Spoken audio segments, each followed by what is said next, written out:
ஒரு காட்டில் சீதா குருவியும் அவளோட கணவர் சோட்டு குருவியும் அவங்க குழந்தைங்க கூட வாழ்ந்து வந்தாங்க.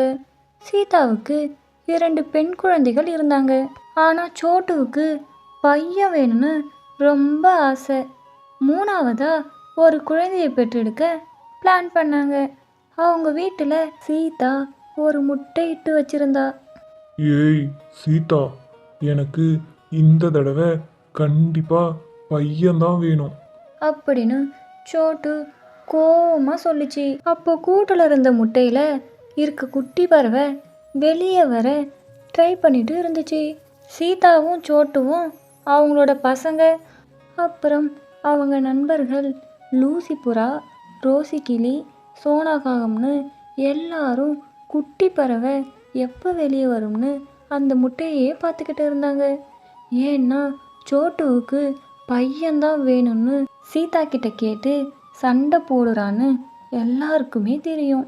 அப்போ லூசி புறா, கடவுளை, இந்த தடவையாச்சு சீதாவுடைய வேண்டுதலை நிறைவேற்றுங்க ப்ளீஸ். சீதாவுக்கு ஒரு அழகான பையனை கொடுங்க ப்ளீஸ் அப்படின்னு வேண்டி கேட்டுக்குச்சு. உடனே எல்லாரும் கடவுளை வேண்ட ஆரம்பிச்சாங்க. அப்போ அந்த முட்டை உடஞ்சி அது உள்ளே இருந்து ஒரு அழகான குட்டி பறவை வெளியே வந்துச்சு. ஆனால் அந்த குட்டி பறவையை பார்த்த எல்லாரும் ரொம்ப கவலைப்பட்டாங்க. ஆமாங்க, அதுவும் ஒரு பொன் குழந்தை. இதை பார்த்த சோட்டு, ஏய் சீதா, இனிமே நான் இந்த வீட்டில் இருக்க மாட்டேன். நான் இந்த வீட்டை விட்டு வெளியே போகிறேன். என்னால் இந்த 3 பொம்பளை பிள்ளைங்களை வளர்த்து படிக்க வச்சு கல்யாணம் பண்ணி வைக்க முடியாது. என்னால் இந்த பாரத்தை சுமக்கவே முடியாது. என்னை விட்டுடு. என்னங்க சொல்றீங்க? இவங்க 3 பேரும் நம்ம குழந்தைங்க. நம்ம 2 பேரும் ஒன்றா சேர்ந்து பார்த்துக்கலாம். ப்ளீஸ்ங்க, இப்படி என்னையும் நம்ம குழந்தையும் விட்டுட்டு போறேன்னு சொல்றீங்களே, இது உங்களுக்கே நியாயமா இருக்கா? ஆமாண்ணா, சீதாவை இப்படி விட்டுட்டு போறேன்னு சொல்றீங்களே, இந்த குழந்தைங்க முகத்தை பாருங்க. இவங்களை இப்படி விட்டுட்டு போக உங்களுக்கு எப்படிதான் மனசு வருது?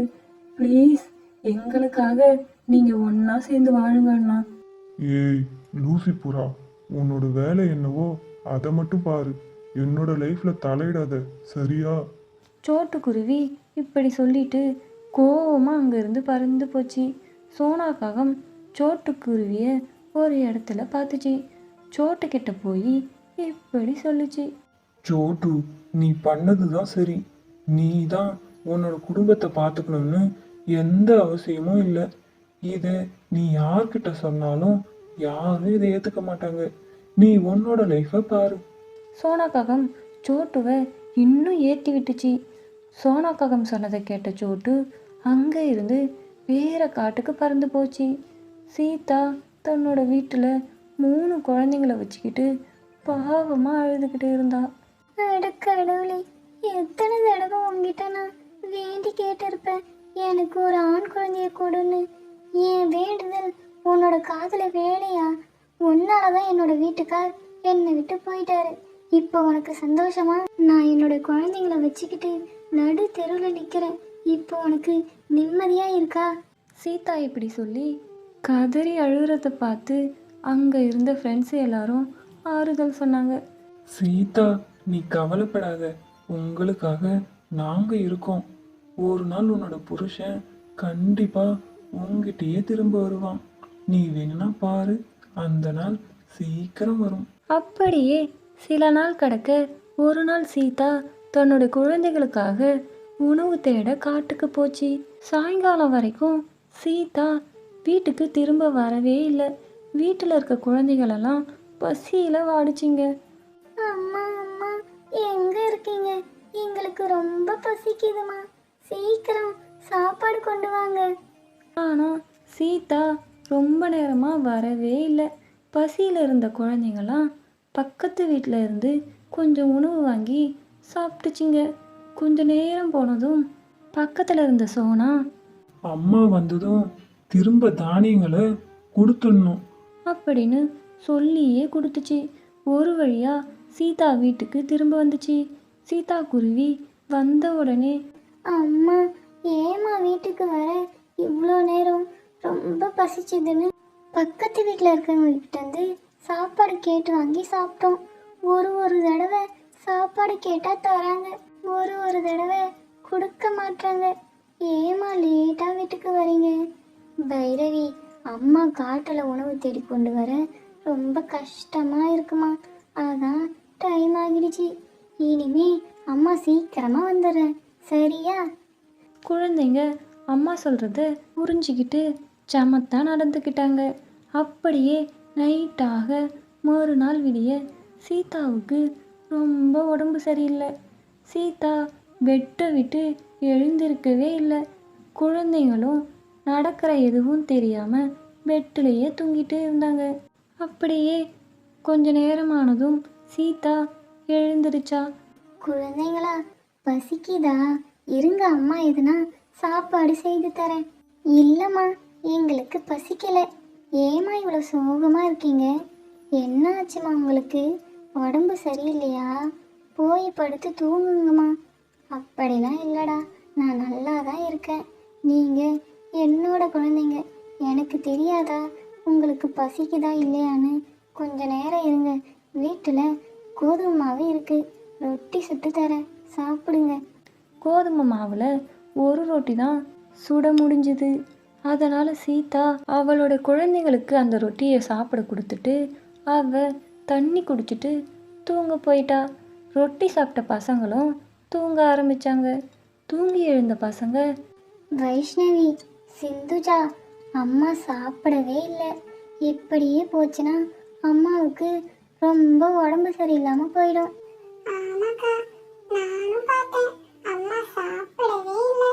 ஆமாண்டா, நம்ம சொன்னா அம்மா கேட்க மாட்டாங்க. அதனால நான் ஒரு யோசனை வச்சிருக்கேன், அப்படியே செய்யலாம், சரியா? என்ன யோசனை? அதுவா, அம்மா நமக்கு தர ரொட்டியில நம்ம கொஞ்சம் கட் பண்ணி சாப்பிட்டுட்டு மீதி எல்லாத்தையும் நம்ம அம்மாவுக்கு கொடுத்துடலாம், சரியா? சரிக்கா, இது ரொம்ப நல்ல ஐடியா. அம்மா இந்த ரொட்டி ஏன்னு கேட்டா பக்கத்து வீட்ல இருந்து வாங்கிட்டு வந்தவங்க சொல்லலாம். சரிடாமா, நீ தான் இருக்கிறதுலையே ரொம்ப சின்ன பொண்ணு, ஆனா ரொம்ப நல்லா யோசிக்கிற. வாங்க போலாம். அம்மா கிட்ட போன குழந்தைங்க, அம்மா அம்மா எழுந்துருங்கம்மா, எழுந்து சாப்பிடுங்கம்மா. சீதாவும் எழுந்து ஏதுமா இந்த ரொட்டின்னு கேட்டுச்சு. பசங்க ஏதேதோ சொல்லி சமாளிக்க பசங்க சமாளிக்கிறத புரிஞ்சுக்கிட்ட சீதா வருத்தப்பட்டு அழ ஆரம்பிச்சா. குழந்தைகளா, ரொட்டி சில்லுன்னு ஃப்ளாட்டாக இருக்கு. இதை பார்த்தாலே தெரியுது நான் உங்களுக்காக சாப்பிட செஞ்சு கொடுத்ததை நீங்கள் சாப்பிடாம எனக்காக அதை கொண்டு வந்தீங்களா?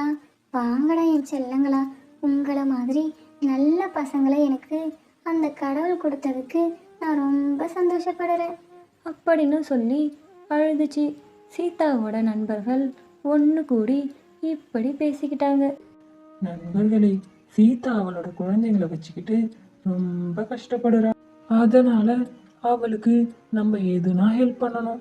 ஆமா ரோசி, அவ வாடகை வீட்டுல இருந்து ரொம்ப கஷ்டப்படுறா. நம்ம வீட்டு பக்கத்திலேயே ஒரு சின்ன வீடு கட்டி கொடுக்கலாம், அப்புறம் கொஞ்சம் தானியமும் கொடுக்கலாம். சோனாவும் சீதா கஷ்டப்படுறத பார்த்து மனம் திருந்தி ஹெல்ப் பண்ணலான்னு சொல்லிச்சு. அப்படின்னு சொல்லி 3 பறவைகளும் பறந்து போச்சுங்க. ஒரு வழியாக கொஞ்சம் தானியம் தேடி எடுத்துக்கிட்டு சீதா வீட்டுக்கு போச்சுங்க. சீதா வீட்டுக்கு வந்ததும் சீதா கிட்ட தானியத்தை கொடுத்துச்சுங்க. சீதா, எங்களால முடிஞ்ச ஏதோ ஒரு சின்ன உதவி, வாங்கிக்கோ சீதா. சோனா காகம் அப்படி சொன்னதும் சீதா கண் கலங்கி அழுதுச்சு. ரொம்ப நன்றி நண்பர்களே, நீங்கள் எல்லாரும் என்னோட நண்பர்களாக கிடைச்சதுக்கு என்ன புண்ணியம் பண்ணணும். சீதாவோட கணவர் சோட்டு தன்னோட தவறை உணர்ந்து திரும்ப வீட்டுக்கு வந்துச்சு. சீதா, என்னை மன்னிச்சிடுமா. நான் பண்ணது பெரிய தப்புன்னு எனக்கு தெரியும். நான் நம்ம குடும்பத்தை தனியா தவிக்க விட்டுட்டு போயிருக்க கூடாது. நான் என்னோட தவறை உணர்ந்துட்டேன். நான் இல்லாம நீயும் நம்மோட குழந்தைகளும் ரொம்ப கஷ்டப்பட்டு இருப்பீங்க. என்னை மன்னிச்சிடுமா. இனிமே நான் உங்களை விட்டுட்டு எங்கேயும் போக மாட்டேன். சரி, அதெல்லாம் விடுங்க. நீங்கள் திரும்ப வந்ததே போதும். அப்படின்னு சீதா பறவை சொல்லுச்சு. அப்பா வீட்டுக்கு வந்ததும் பசங்களாம் ரொம்ப ரொம்ப சந்தோஷப்பட்டுச்சிங்க. எல்லாரும் ஹாப்பியாக சந்தோஷமாக வாழ்ந்தாங்க. Happy ending. This video sponsored by SBO digital marketing. தினமும் 300 ருபீஸ் ஏர்ன் பண்ணலாம். ஒரு நல்ல வாய்ப்பு. இந்த ஒர்க் பண்ண ஒரு ஸ்மார்ட் ஃபோன், பேசிக் இங்கிலீஷ் நாலேஜ் இருந்தாலே போதும். அது மட்டும் இல்லாமல் இந்த ஜாபில் இருக்க டவுட்ஸை கிளியர் பண்ணிக்க ஆன்லைனில் லைவ் சேட் சப்போர்ட்டும் இருக்குது. நீங்கள் இந்த டிஜிட்டல் வேர்ல்டில் தனியாக பிஸ்னஸ் பண்ணுற அளவுக்கு உங்கள் நாலேஜை டெவலப் பண்ணிக்கலாம். இந்த SBO ஜாபில் உங்களால் கற்றுக்கொண்டே சம்பாதிக்கவும் முடியும். இந்த வாய்ப்பை நமக்கு தர school of business organisation private limited company 5 வருடத்துக்கும் மேலாக வெற்றிகரமாக ரன் ஆகிட்டு இருக்குது. இந்த கம்பெனி நம்ம தமிழ்நாட்டில் திருவண்ணாமலை மாவட்டத்தில் இருக்குது. மேலும் விவரங்களை தெரிந்து கொள்ள டிஸ்கிரிப்ஷனில் இருக்க வாட்ஸ்அப் நம்பருக்கு காண்டாக்ட் பண்ணி டீட்டெயிலை தெரிஞ்சுக்கிட்டு உங்களுக்கு விருப்பம் இருந்தால் ஜாயின் பண்ணிக்கோங்க.